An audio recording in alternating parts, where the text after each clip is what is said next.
गंडापुर के बारे में तो ज्यादा बात नहीं करनी चाहिए क्योंकि वो पहले भी चले जाते हैं और मौके से, और कोई पहली दफा तो नहीं है। और अब तो साबित हुआ है कि वो हिकमत से काम लेते हैं, आखिरी मोमेंट पे तसादुम से बचा लेते हैं खुद को और तसादुम नहीं होने देते, जिसके नतीजे में पार्टी का भी काम नुकसान होता है, उनका भी होता है।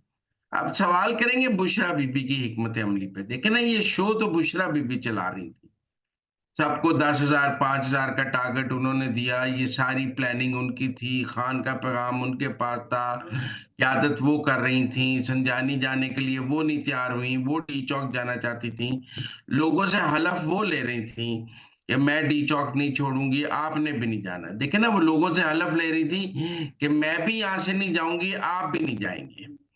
अब हलफ तो बुशरा बीबी ने तोड़ा है ना। सवाल यह है कि बुशरा बीबी की लीडरशिप शुरू हुई इस फाइनल कॉल से, और पेशावर में जब उन्होंने इसके पहली तकरीर की और उसके बाद इसकी क्यादत करनी शुरू की इस लॉन्ग मार्च की। मैं समझता हूं कि बड़ा ही शॉर्टेस्ट कैरियर हुआ बुशरा बीबी का, जो पेशावर से शुरू हुआ और इस्लामाबाद में खत्म हो गया।